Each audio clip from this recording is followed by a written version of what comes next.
Hello, everybody, and welcome to another week of Annie. We're actually here on a Wednesday. This is our first Wednesday that we've done in a while. So, welcome everybody to our new Wednesday episode. We're glad to have everybody here. I hope everybody's week is going well so far. To introduce myself real quick, my name is Avery Wyatt, and I'm one of your main hosts for this evening. And we have a great show ahead of you. We're trying to change it up a little bit. We're inviting transfer students, and then next week we are also hosting a transfer student workshop for native students because transfer students, especially native transfer students, go through specific experiences that a lot of other students don't go through. So I think it's important to hear their voices. And we have two amazing students tonight who are going to share their experiences and also offer advice for transfer students. So, but before we get to that, I'll introduce my co-host, Ferdina. Introduce yourself as always. Let us know how you're doing, and yeah, welcome back. Well, good evening, everybody. Welcome to another Annie evening. My name is Ferdina Romero, and I'm with the Nevada Department of Education. I am from the Kaibab Band of Paiutes and in northern Arizona, and affiliated with the Moapa Band of Paiutes in southern Nevada. It's great to have two really great students with us this evening, Ms. Tayloure Baker and Jarrette Werk. I'm so excited to hear their stories and to share with you guys. Back to you, Avery. Yep, now it's time. Now it's time to introduce this week's guest. So for this week, we have the lovely Tayloure Baker and also the lovely Jarrette Werk. And so we'll start it off with Jarrette Werk. Jarrette, introduce yourself and tell us a little bit about you. Take it away. Thank you, Avery. Wahe Nitan, Wahe Niti Ninahaban Nanisit Jarrette Werk on Hitan. Hello, everyone. My name is Jarrette Werk. I am ANNY in Dakota from Fort Banat, Montana, and I'm a senior at the University of Nevada, Reno, majoring in journalism and minoring in media studies. Avery, I also work with Avery on the, I keep getting all of these Nevadas mixed up. So it is the Native Nevada podcast for Nevada Public Radio. And we've been highlighting different stories within the 27 tribes of Nevada. And yeah, I'm also a portrait photographer. So hit me up on Instagram if you want to get your portraits taken. All you seniors out there, families, school pictures, since nobody was able to get school pictures done this year, I've also been doing those. Yeah, thank you for having me. Cool, thanks, Jarrette. We're glad to have you on. And now we'll introduce our next guest, Tayloure. Tell us a little bit about yourself and what you're doing right now. Hello, everybody. My name is Tayloure Baker. My native name is Northern Bear, and I am a senior, hopefully graduating this semester with my Associates of Business Management in Newtown, North Dakota at the Nueta Hidatsa Sanish College. And a little more about me. Paternally, my tribes come from Mandan Hidatsa, representing the Fort Berthold Indian Reservation, where I live and attend school. Also, the Rincon, San Luciano Band of Mission Indians, and maternally at Muskogee Creek, Yuchi, and Osage.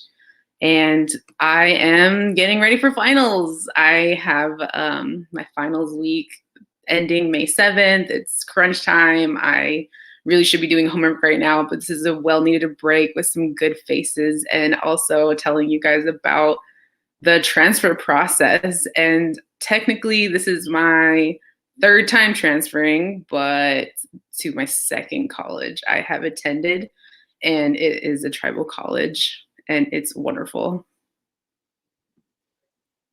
Cool. Welcome, Tayloure. Welcome, Jarrette. We're excited to have you all on for tonight. And yeah, I'm sorry you have finals tonight. I wish you luck on your finals. And I know, Jarrette, your finals are coming up too. So thank you for taking the time out of your night just to be here with us and just help students learn about your experiences that you had, and also teachers and administrators too. And so to get into sort of our discussion section for tonight, I'll start it off. We can start off with Tayloure, since you were getting going right there. Describe to us a little bit of your journey from high school to college. Well, I say it was like a short journey because growing up, I always known that I was going to college. even though I grew up on the reservation in Newtown, I really didn't know what that was. And so when I moved down to Oklahoma for my high school career, I really began to understand how big of a deal it was. And like, I knew that I was going to go, and I was being told like, this is what I need to do. So I just like accepted it really, but I didn't know that whole process. And so when I was a senior in high school, like people were telling me, or my classmates were telling me that I'm going to be a nurse, I'm going to be an engineer, I'm going to be a mechanic. And I'm just like, how do you guys know what you're going to be at 18? You know, I wasn't the person who knew what they wanted to do, much less know what they liked enough to have a job in that field. So it was my dad actually who recommended the Institute of American Indian Arts, which was the very first college that I attended over in Santa Fe, New Mexico. And honestly, like if life didn't happen of, oh, what if I could play basketball? You know, I would have still been there, but that was my first transfer. And that was up back to North Dakota to the NHSC college where I am currently attending. And that was back in 2015. And that's when I played tribal basketball. And that was a whole life-changing thing for me. So like, I knew I was going somewhere, but at first I didn't know about IA. So when I first tried to submit my application for college, it was to the University of Oklahoma.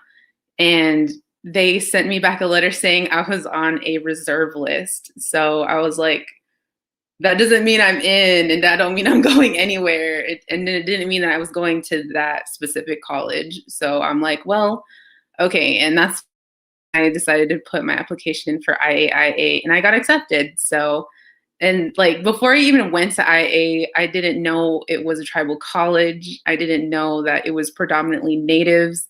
And that's when I first like was in the whole space of being around Native people in college. And that was a complete turnaround from just attending high school here in Oklahoma, even though it's like the Native capital of the world. I went to a predominantly white high school. So it was life-changing, but in a good way. Yeah, I think it is. We'll touch on this a little bit in the conversation, but it is kind of wild how they do expect you to know what you're going to do with your life at 18. And even in elementary school, they ask you, oh, what do you want to be when you grow up? And sometimes kids stick with that their whole life. But then once you leave high school, you're like, holy crap, I did not want to be that. So yeah, thank you for sharing that, Tayloure.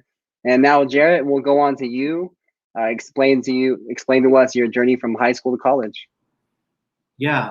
So like similar to Tayloure, my mom, my dad, you know, my family, they've always pushed me like, yeah, you're going to go to college. You're going to go off. You're going to be a dentist. You're going to be a doctor. You make a lot of money, all that stuff. So I was like, okay, well, I'll do that. So then throughout like high school and stuff, I graduated at the top of my class, and I didn't really know where I wanted to go to school because we were in the middle of moving.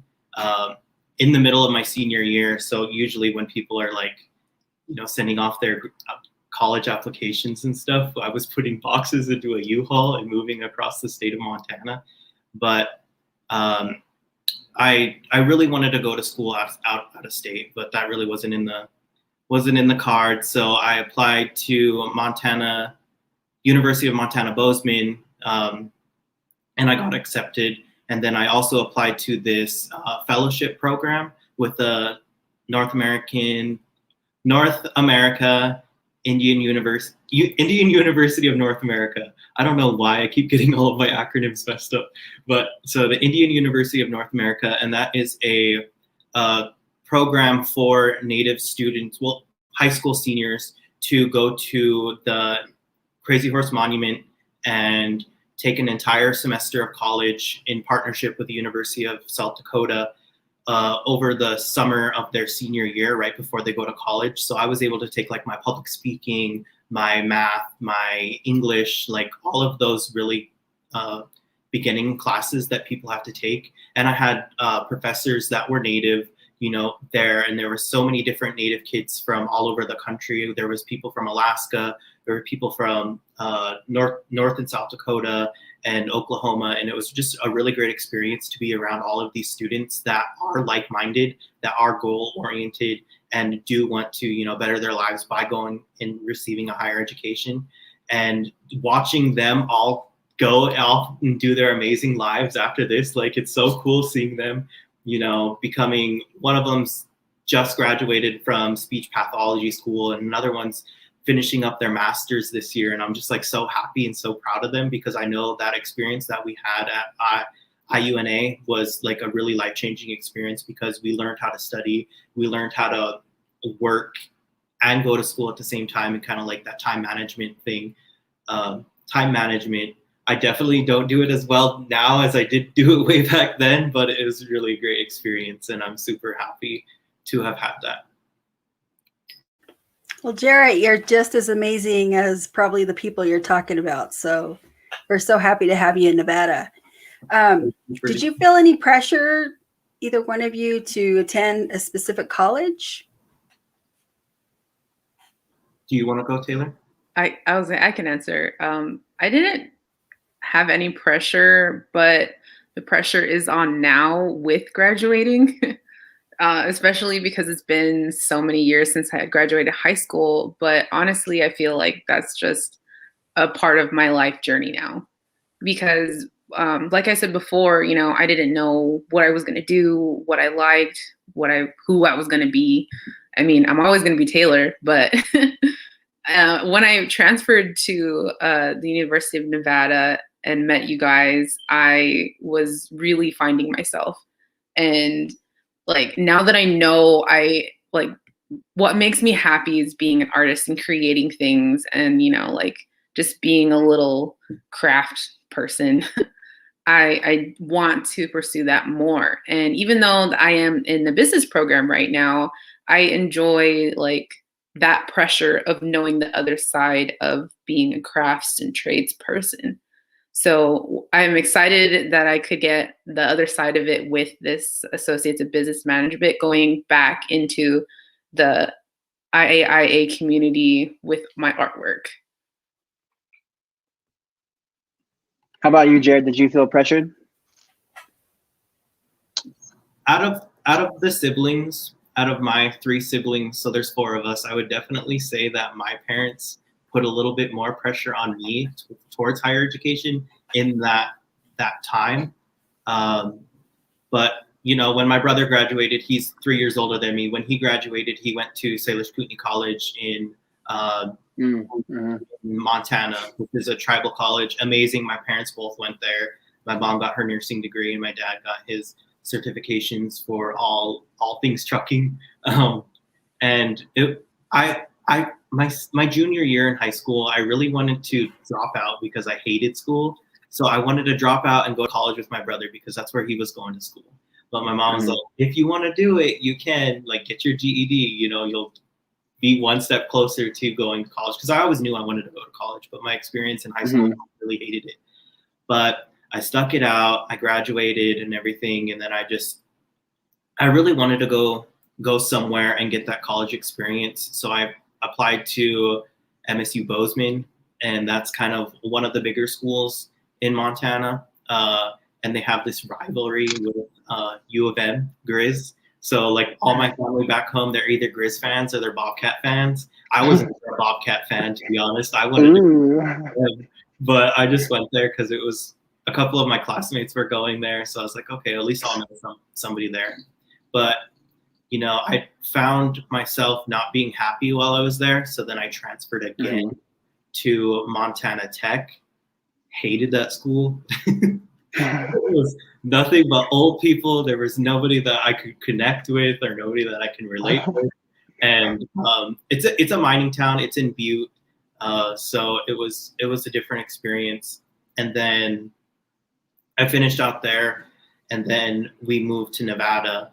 And then I wasn't going to school. I was just working. I really wanted to get in-state tuition. So I worked for that first year that we lived here. And then I applied to UNR. because I didn't want to have to pay those outrageous prices for out-of-state tuition. So then, just started going to UNR, taking pre-med classes, hated that too. So then I took a journalism class as an elective, and I loved it. I fell in love, and I was like, I know this is what I want to do. So then I switched my major the next semester. I don't know if I answered your question correctly, but I love the story. No, yeah, you did. It's so interesting because you both have been multiple places, and it's kind of like I heard really what Tayloure said, where in the process you sort of find yourself. So Jarrette, you said that you took pre-med classes, and then you also went to schools where you just felt like you couldn't fit in. And so I think one important thing to say before we really dive more deep is that it's okay to transfer too. Like sometimes you'll feel bad that you're leaving the school or leaving your hometown, but if you don't feel comfortable, you're not going to get good grades, and that's all going to lead into this bad overall like mental health and your body's health in general. So yeah, it's okay to transfer. Yeah, and do what you feel is your passion is what I hear you're both kind of moving towards in your transfer, the process that you've taken so far. So really important for our high school students who are listening tonight. You don't have to have it all figured out. And I want to touch I want to touch on first, because I know you've both been to like TCUs versus predominantly white institutions. So what was it like going to a TCU versus a PWI, and how did and what were your feelings like as you went to either or transferred from one to the other? And we can start off with Tayloure. Okay.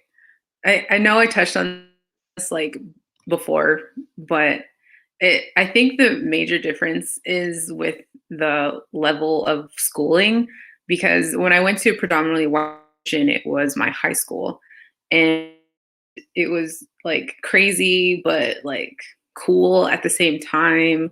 I was traumatized just by like the moving of Oklahoma, from North Dakota to Oklahoma, but I'm like growing from that because so many opportunities came to me, so many things that I did for extracurriculars while I was here in Oklahoma, and so many different awards. Like I think I received powwow, I don't remember what it's called exactly, like Student of the Year Powwow Association. And I didn't, like run for it, but I was one of the natives who knew about it down here. And when I was in high school, I did a lot of opportunity stuff for natives in the community, even though I didn't know who they were. Like I enjoyed making a Student of the Month list for a t-shirt. And like I still enjoyed myself here, but like I didn't have any interaction. And that's the main difference of going to a tribal college. And even at the university, when I met you guys, I was just like, where the natives at? I need to be happy. I need to be around my people. And I feel like that's like another good like help for high school students. It sounds cliche, but go where your people are. But it helps. It really helps, because I didn't know that I was taken from that when I moved off of the reservation, and really like missed it until I went back to a tribal college around more Native people. I mean, I was around a lot of Native people here in Oklahoma still, going to powwows and whatnot, being social outside of school. But it was really like, okay, I can grow into this. I know what it feels like to be safe. And like, I don't know. I don't know if safe's the right word, but that's what I feel. And that's what I felt, especially when I was at UNR. Because like a lot of things started clicking so much better when I was around natives. So that's my piece. It's almost like a sense of just comfortability that goes along with being like the feelings of being safe and just mentally like calm, compared to when you're in an environment where you feel like you are almost excluded or don't belong. So Jarrette, talk a little bit about your experiences with the differences between a TCU and a PWI. So technically, I guess you could say I went to a TCU my first semester, because it was at the Indian University of North America, but I haven't been to like a tribal college specifically. But while I was at IUNA, it was just a completely different experience of anywhere that I've ever been, just because I was surrounded by Native students from all over. So it was really cool to like learn about different things that they do within their culture and other things like that. It was like a good bonding experience of where we were all able to, you know, share, you know, stories from our tribes and other things like that. And it was really, really interesting. And it was so much fun. And having staff and professors that are Native as well, it was able to we were able to like joke around with our professors, you know, like laugh with them, and it wasn't weird or awkward. It was just so much fun. And then it was different when I transferred to a different college that, you know, a PWI, predominantly white institution, and everything was just cold. It wasn't warm. It wasn't welcoming. It was very like surface level. It was hard to really connect with people, professors especially. Like, sorry, my dog.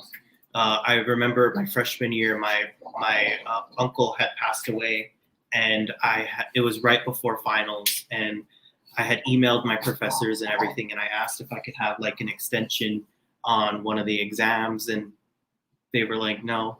Like we had to bury my uncle. Oh, sorry, hold on a second. I have two dogs. One of them's younger and one of them's older, and she always harasses the older one. Miley, come here. But yeah, he wouldn't let me have an extension on my final and stuff, and then that was the first class that I ever ended up failing. So it was hard, and that was one of the reasons why I did transfer from Bozeman to Montana Tech, because I was like, if I'm going to be in an institution where my professors aren't supporting me in the way that I need, when your family needs it, then that's not a place for me, and that's not a place that I want to be at. So I definitely, throughout my college career, I bounced around to different places trying to find where I do fit in, and I feel like at UNR, it is a place that I do fit in, even though it is a PWI. The small community that is at UNR of Native students is such a strong community. Like Avery, Tayloure, Alicia, you know, everyone within the Indigenous Student Organization, it is like a little small family. And that was really what helped me come back to UNR, because last year I was over at University of Nevada, Las Vegas. I did not like UNLV. It felt very cold to me as well. I was struggling to try to make friends, connect with my professors. So I was like, you know what? I miss Reno. I'm going to go back to Reno. So I reapplied, and then I came back, and now I'm back here. So having that family and people that you can connect with, and then, you know, professors that you can talk with, it's definitely makes the world a difference, especially in higher education. Wow, that's rich, Jarrette. Just knowing where you're supposed to be is so important. And, you know, whether you're at a TCU or I've met other Native students who did attend a TCU and still it didn't click. So, you know, you got to find a place where it's best for you. What were some of the biggest challenges that you faced during the transfer process? Tayloure, we'll start with you. Okay, well, the biggest problem I remember like so vividly, specifically with UNR, is that they had never seen a transfer student from a tribal college before. And that was just like mind blowing too. And it spoke volumes to me and what I was doing. Like, first being a Native trying to go to the university, and I'm like not saying I'm the only Native, obviously. But the specific colleges that I went to, they had never heard of, but they still had partnerships with the state. And so they still fit underneath the guidelines with the state qualifications of GPA. But the main thing was having my syllabus and having the classes like be transferred and accepted if, you know, they're similar, even though the names are different. And that was a big problem with it. And so they had me do like other classes that they said I needed, but I was like, you know what? No, I'm not going to register for them because I know I completed them and I know I got good grades. So, you know, you're just advising me, you can tell me what to do, but I know like, I have power to register for these classes. But for coming back to North Dakota, it was like so much easier because they're one-on-one, like with the students on helping solve this problem, like nip it in the butt right away, because there's not so many people attending a tribal college. I mean, compared to university numbers. And that was done just like within a week. And at the University of UNR, it was this constant, like, yes, it's on its way. No, they haven't, received my email. But I think that was the only thing that was pretty frustrating, was me not keeping my syllabuses. And now I know that's what I have to do when I transfer, when I transfer again. Right. That's working with the transfer process at Haskell. We saw that a lot, where students, some of their classes didn't transfer, and having that syllabus ready and available for the registrar is really important. How about you, Jarrette? Yeah, the biggest challenge for me definitely was the transferring of grades and stuff. I know when I transferred from UNR to UNLV, they didn't want to accept a ton of my journalism classes, even though it was from one journalism school to another. Like Tayloure said, even though they're the same class, the names are different. So I'm like, that was so frustrating, because when I was at UNR, I only had, I think, a semester and a half of classes that I needed to take. And then when I transferred to UNLV, I had to take a whole year, because a lot of my journalism classes didn't transfer over. They were transferred over as electives. And it's just super frustrating with that process, because, in the end, you're the one that's going to have to spend more money to take classes that you've already taken. You're the one that's going to have to apply for more scholarships to retake classes that you've already taken and you've already completed. You've already gotten grades in them. And it was very frustrating. But other than that, I think transferring and coming to a whole new place, just searching out for the natives on campus. I remember when I transferred from Montana Tech to UNR, I came in and I was like, so is there like a native student building or something? And they were like, they were all like, hold on. And then they had to look it up on their computer, and they were like, there's the center upstairs. And then one of the girls was talking to me. She's like, oh, so you're native? And I was like, yeah. And then she's like, oh, well, you're basically going to be going to school for free. I was like, girl, what? I was like, no. And she was like, yeah, my grandpa was native. He went to school for free. I was like, oh, cool. But, finding your group on campus, finding the building, the room, whatever it is, search out and find your people on campus. That's definitely a big help. Yeah, the transfer students go through so much. And I think one of the biggest challenges is what both of you sort of said, where the classes aren't transferring over. Even though you've taken these classes, they're like, hey, you're going to take them again, or we just can't accept these credits. So I think that is one of the major challenges that students face. But Jarrette, you sort of just touched on the topic of being native and a challenge that is unique to transfer native students. So do you think there are any specific challenges that only native transfer students face compared to, say, a non-native transfer student? And we can start off with Tayloure. Well, I remember when I was in the process of looking at with the advisor at UNR, they're saying like comments like that too, like, oh, I've never heard of this before. Is this accredited? And I'm like, yes, this is accredited tribal college. Yes, this is an actual college that I went to. And I just feel like that the little comments like that are huge, and especially for Native people being underrepresented in the first place, it's just speaks to the volumes of how much we are not recognized, especially at an institutional level. And the only challenge that, or, problems that I think Natives have is exactly what Jarrette said. Like, the greater population doesn't know that, yes, we do pay for college. No, we we got to pay taxes, you know, just little things like that.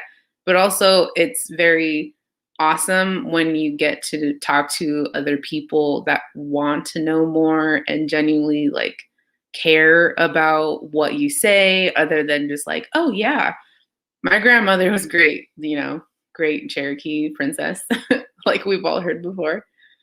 But yeah, I think like another like small thing coming from, it's not a small thing, it's a big thing for me anyways. Coming from tribal college to university, the student activities is crazy. And especially because when I remember I was at IA, they had no sports at all. And then going to a D1 college, like, holy crap, you know, the basketball team made it to the Sweet 16. Like, you could get caught up in so many things, and they're awesome things that you can talk about and, you know, say that you experience, but still coming back to the point, we're here for school and we got to get that work done. So that's like a thing that I recognize for myself. Like I enjoyed, you know, getting on a basketball team, getting on a volleyball team, but I also needed to schedule myself time to be at the library, be studying, you know, remember those due dates, all that stuff. So, yeah. Yeah, I think I got caught up in too much fun sometimes too, in my undergrad at least. Now, Jarrette, were there any specific challenges that you think only native transfer students face compared to non-native transfer students? One of the things that I felt like I faced was kind of like imposter syndrome. And it kind of stemmed from like my education in high school. We didn't have any like, what are they called? Those classes that are like college credit classes, AP classes. We didn't AP? have any, yeah, we didn't have any AP classes my senior year at the school that I graduated from.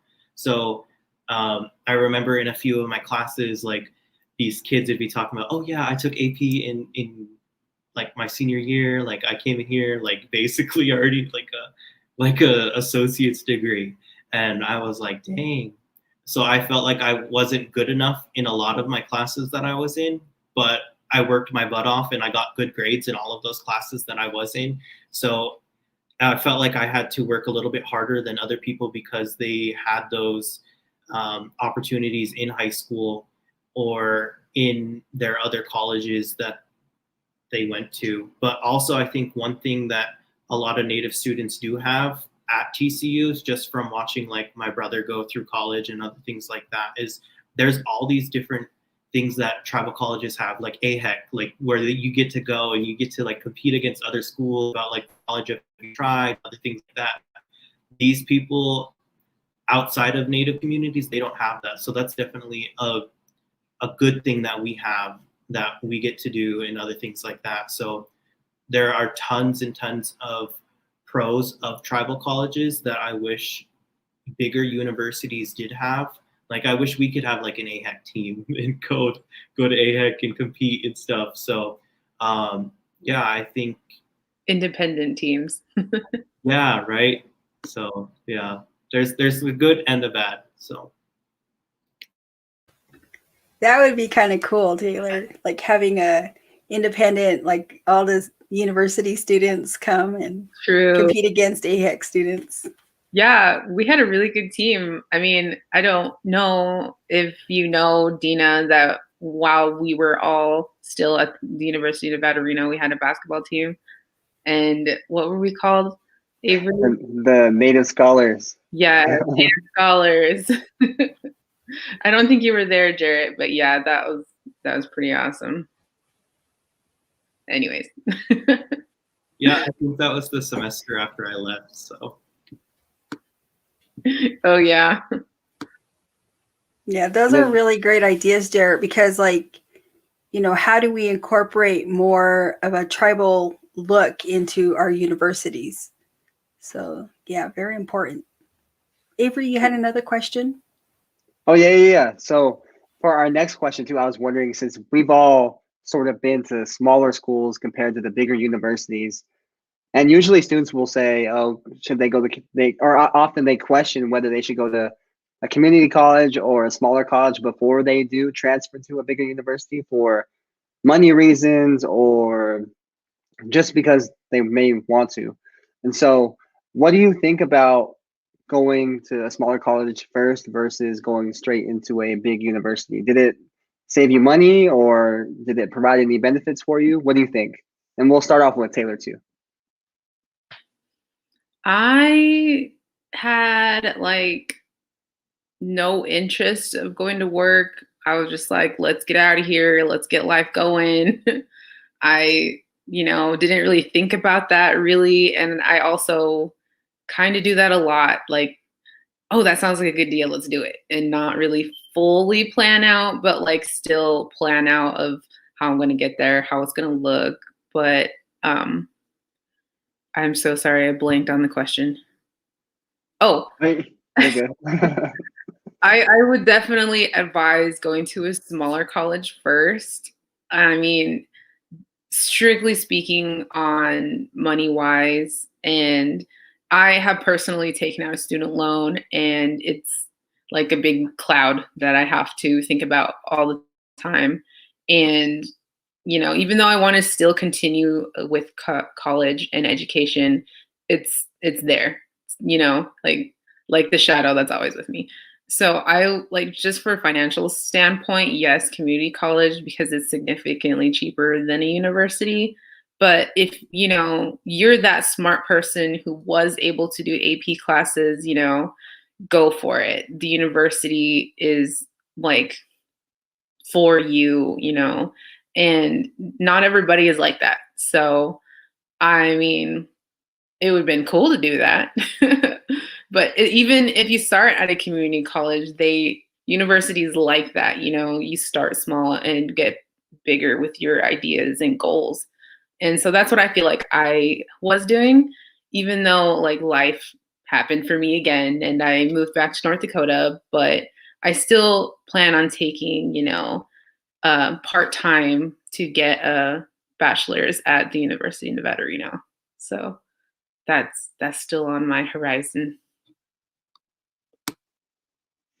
Cool. And how about you, Jarrette?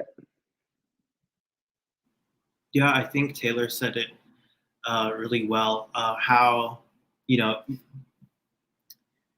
money situation wise, don't be afraid or don't be ashamed to go to a junior college, tribal college, or a community college, because those colleges are set in place to help you go to the university, go to the next level, and they're smaller, so you get more one-on-one time with your professors. You are in smaller classes. Like me, I hate speaking up in large classes, so I prefer the small classes where I could feel comfortable and I could talk and like participate in discussion. But yeah, and universities, they're great. They're definitely not for everybody, as Tayloure said, but don't be afraid to go to university if you want that college experience, if you want to go to the sports games, if you want to, live in a larger city, as a young person, take this as your opportunity to go to that school that you want to go to, and, live those experiences, be young while you can be young, because you get old pretty quick. And enjoy college. Like, college is so much fun. That's why I'm still in it. But yeah. Yes. Oh my God, I totally agree with you, Jarrette. College was so fun for me. I had a blast, and yeah. So, but at the same time, you did get old. I like to think about how, the experiences that are offered, like presented to you, and, like you sign up for a club and then all of a sudden you could go to nationals if your club is that good, like things that you never thought that you'd be doing outside of your comfort zone, you're now having a great time in. And it's all because of you went to college and got yourself out of that comfort zone to be where you are. That's where I was when I did go to AHEC, and I was like, holy cow, we just got third place in this. Like, we can do things, That was my little hey. And you could be growing up like Tayloure and Avery and take a group of students, Unity students, to San Diego all by yourselves. That was a trip. Life experience, though. Yeah, but I think I needed that. We learned a lot. You're like, Oh my no God. kids right now. And speaking, while we're on the topic of this, like learning from our experiences, what would you say is the biggest thing you've learned from being at multiple universities and colleges? And we can start off with Tayloure again. Oh man. I mean, like we were saying, life experience and knowing yourself more on what you like and what you don't like. And I mean, the sky is the limit, really. And when I came back to my home in North Dakota, I started saying this, and I heard speaking from you, Jarrette, on Speak It Into Existence. And I felt like I was defeated coming back home, but I'm just like, this is not defeated, this is picking myself back up and dusting off, what's done is done. It's time to get on the saddle, time to get in the saddle again and do it all over. And I started saying, like, what if I just get a doctorate, Dr. Baker, here we go. And I haven't even finished with my associates yet. I mean, it's gonna happen. I want it to happen. It could happen. I don't know when it could happen. But just learning that I can do anything, learning that having that mindset is the best mindset to have with any little thing either. It doesn't even have to be with school, with life, with relationships. It can apply to a lot of things. School is not the end all be all, but it can make a lot of long lasting friendships. All of you. Yeah, that's definitely true. And how about you, Jarrette? What would be the biggest thing that you've learned from being at multiple colleges and universities? I think one of the things that I learned is kind of just building off of like what my mom's always told us.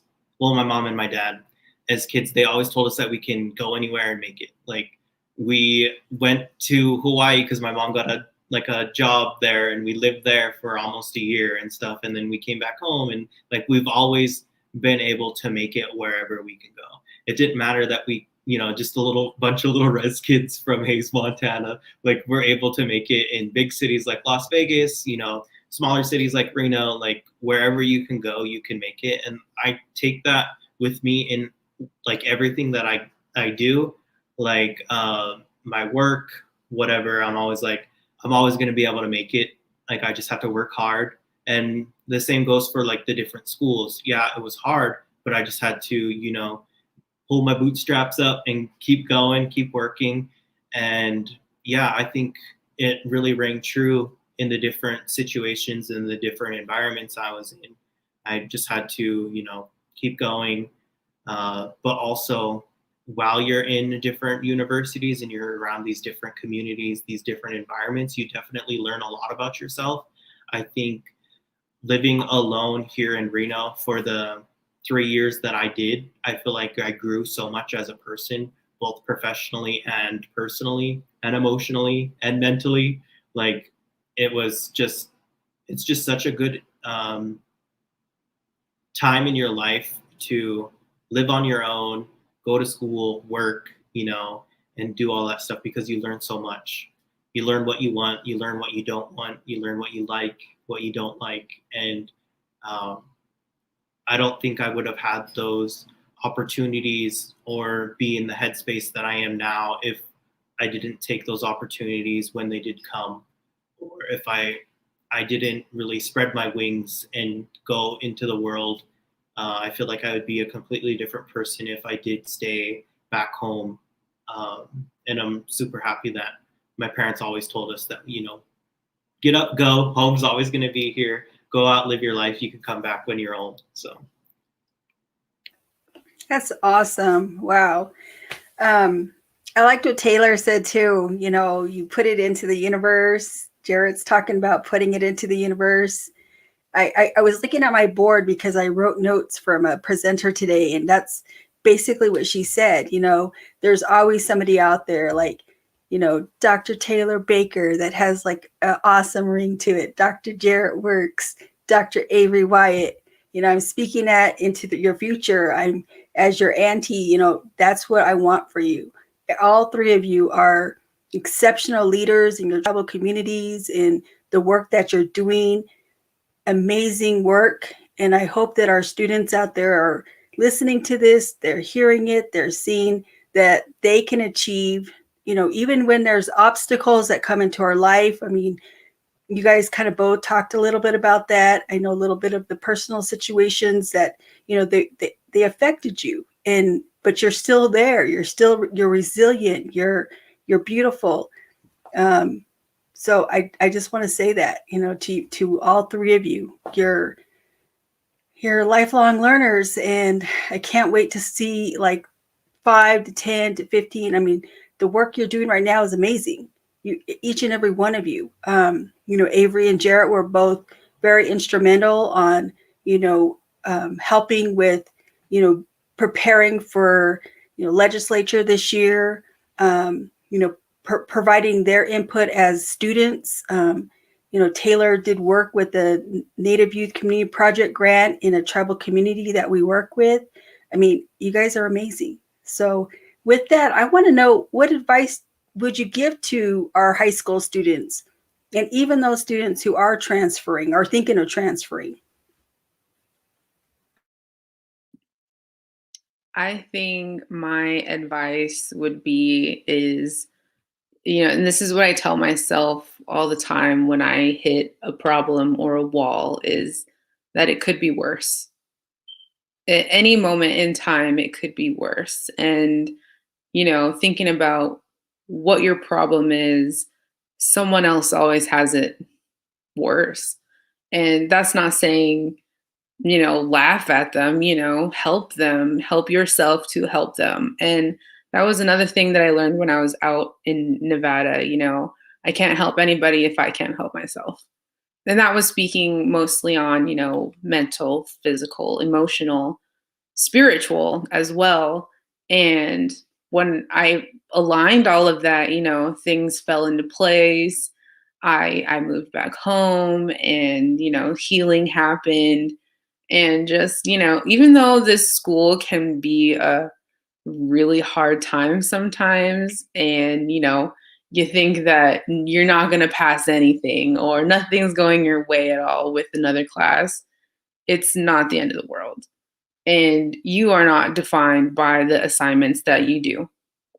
So, and like speaking on just to Native students, Native youth, you know, not just in Nevada, anywhere, you can do anything you set your mind to. And, you know, speaking on those who never had an example, because I'm blessed with at least, you know, well, both parents taking college classes, you know, like some don't have that. They don't know what to say to their parents or siblings. They're probably the first one in the family to graduate high school, much less go to college. And, you know, again, it could always be worse. So that's what I think. Yeah, thank you so much. I'm inspired right here. Honestly, I'm speechless.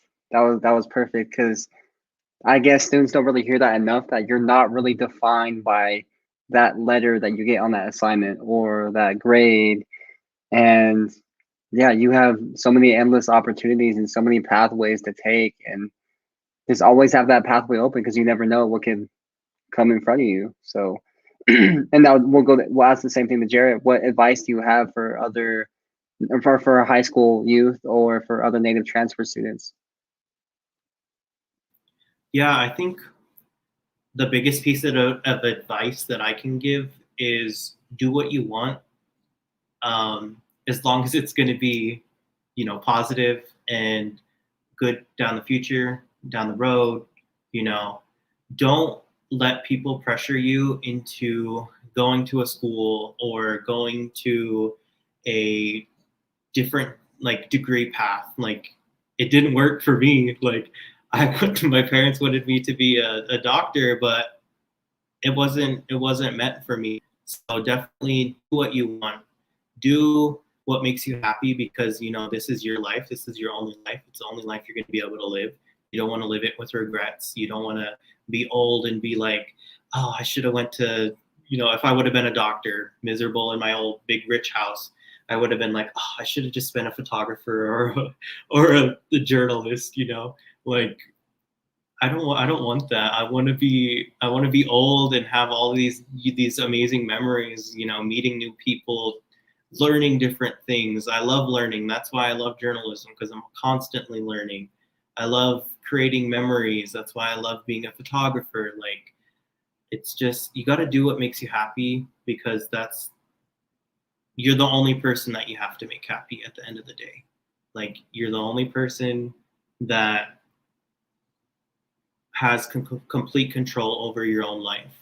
And when you're making those decisions that aren't good decisions, like it's a learning experience in the end, but do what makes you happy, because that's all that matters. It doesn't matter about, like you guys said, it doesn't matter about your GPA.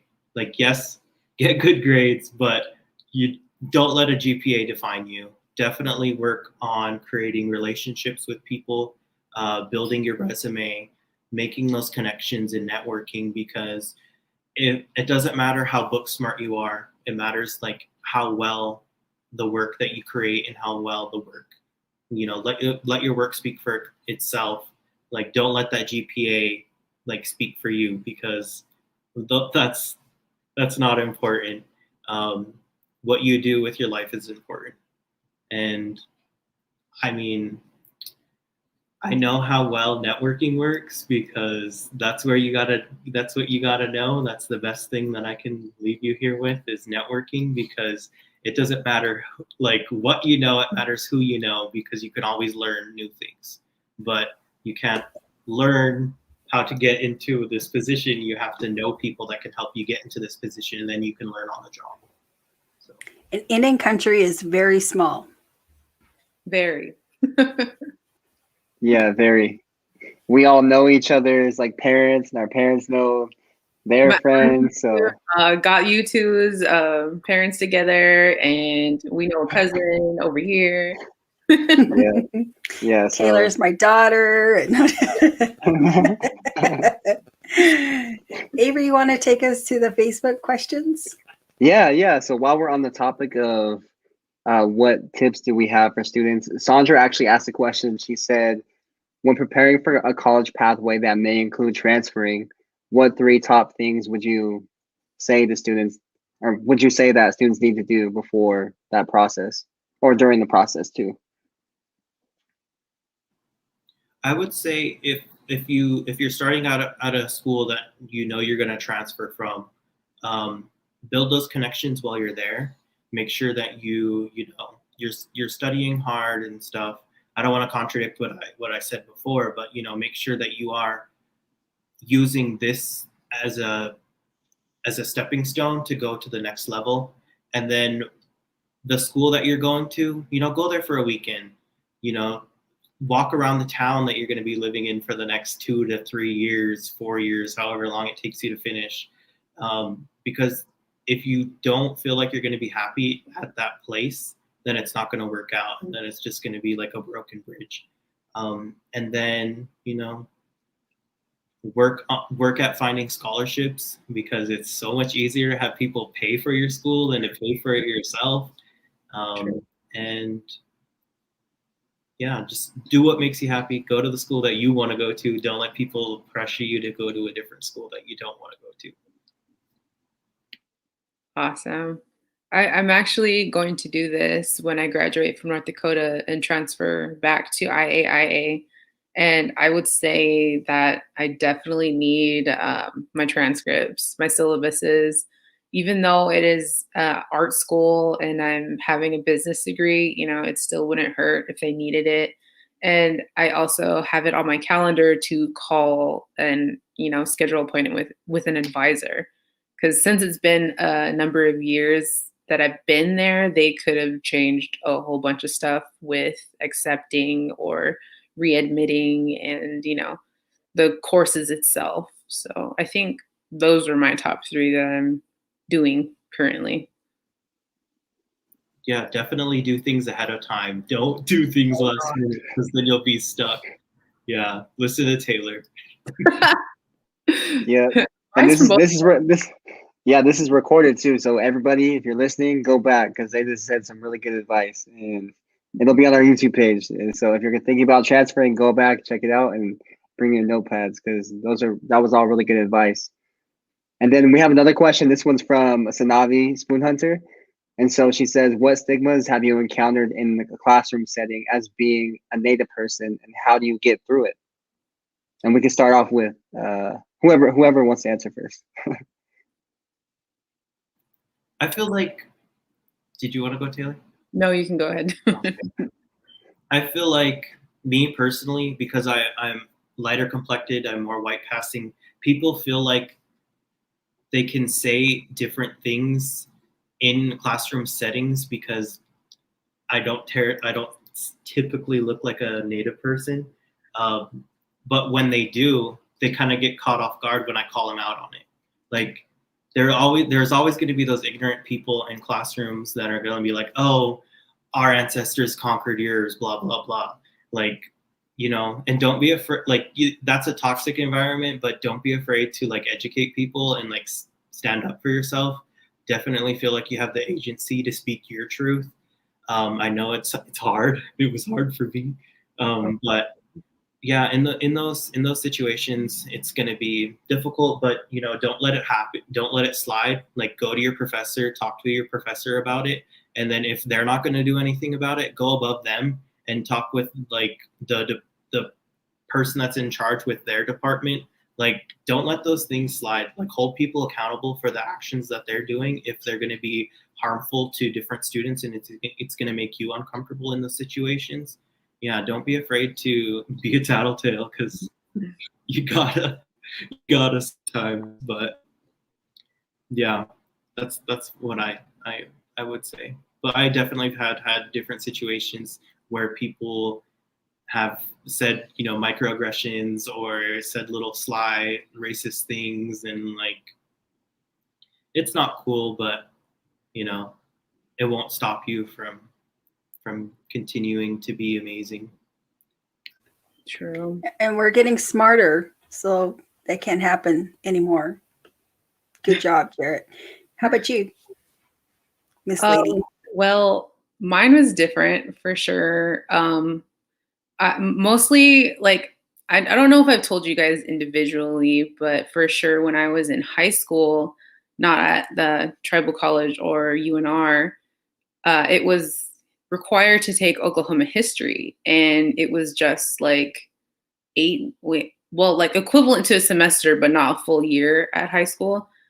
And so I wasn't in a good mind space. It was my freshman year in this new school, in this new state, in a predominantly white institution, and not in my element, not in my space, not comfortable at all. And here I was in this classroom learning about Oklahoma history, and they get to a chapter on the natives with why it became a Sooner state. And they did not represent us at all as well as I thought. And, of course, as I know, and growing up on a res myself, but, I didn't have that voice to say, this is not right. This isn't true. This is really bad representation. And looking back, I wish I did, because whenever I told that to a family member, I think they told me the exact same thing happened to them when they were in high school on the East Coast. And it said in their textbook, the Mandan and Hidatsa were extinct. And they're just excuse me, I'm alive and well right here. So this is wrong. And, I had wished that they had told me their story before I had experienced what I experienced. but also like that class, that moment, that assignment, made me enter in my high school talent show to dance for my entire student body. And I went to elementary schools for Native American Heritage Month and danced. And honestly, I don't know if that was their only time seeing a Native dance. And powwow is contemporary, but it's still us, and just that one experience like stuck with me my entire life. And being with you guys at UNR and the activism we did for November, it just made it more powerful to be in an institution who don't know we're still here. But it also like spoke volumes to when the university did language classes. And just a little bit ago, the state of North Dakota made it a requirement to teach high school about Native students, Native history, because I don't know if you know or remember that our tribes are responsible for keeping Lewis and Clark alive. So it's still history. It's still a part of us, and we're still here. So that's my tidbit. Yep, they wouldn't even been in the history books if it wasn't for natives. Look. And then we'll have one more question. I know we're getting close or low on time, but one quick question too from Sandra. She said, Jarrette, you spoke about imposter syndrome earlier. And what about students that are worried about returning home after being away at college? Yeah. Well, so I've had a couple of different conversations with a couple of different people on this, and I feel like there's a little bit, I don't know, I don't want to be controversial or anything, but some people from back home, we've had discussions where, people from our tribe, they tell us to go off to go to school, but then when we go to school, come back, help your people. But when they came back and they like try to do it, like there's these older people that don't want the new change. They don't want the new people with the new ideas coming in because they're so used to the same.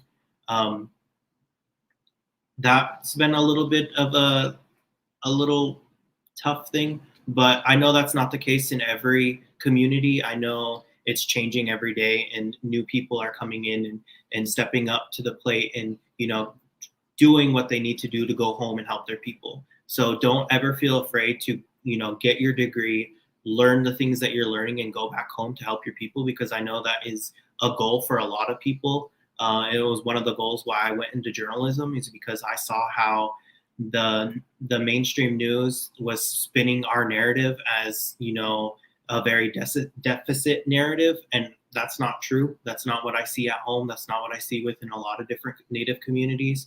There's the culture, the rich culture. There's these amazing youth.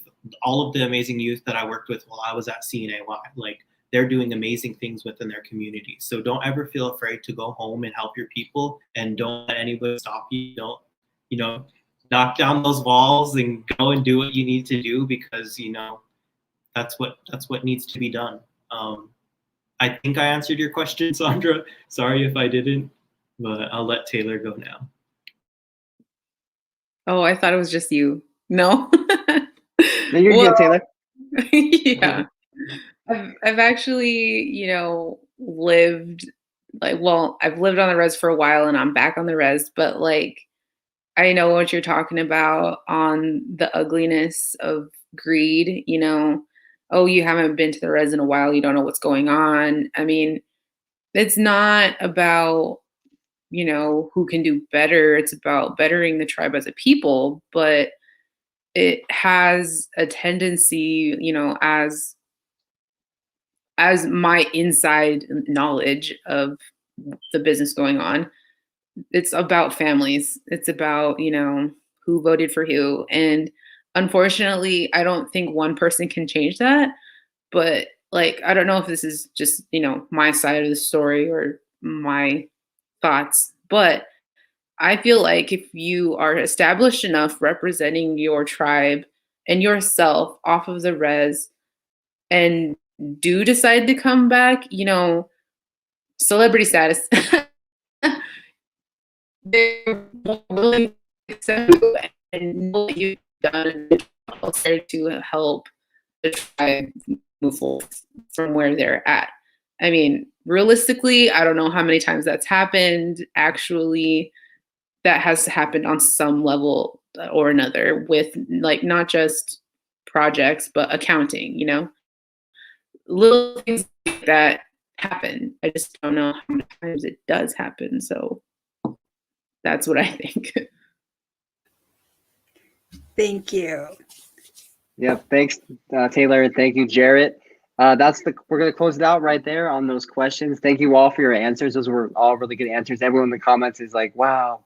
So thank you all for coming on, and especially thank you for taking the time out of your day to come on the show. I know your experiences and the advice you gave tonight is going to be really important for students in the future, and then high school students, and then also students who are in college right now. So first off, I just want to say thank you for coming out, and yeah, I wish you all the best in your future endeavors with school. Thank you. Thank you. You too, Avery. Right. Yeah, you guys are awesome. Thank you so much. The hour passed us and you're still here. So we're going to let you go. Thank you. All right. Okay, we'll see you later, guys.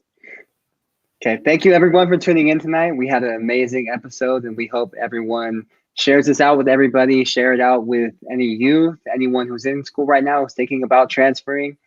And yeah, we're just here to help everybody and help share the experiences of these students. So thank you all for joining on tonight. And we hope to see you next week for our transfer student workshop with Carrie M. Good night.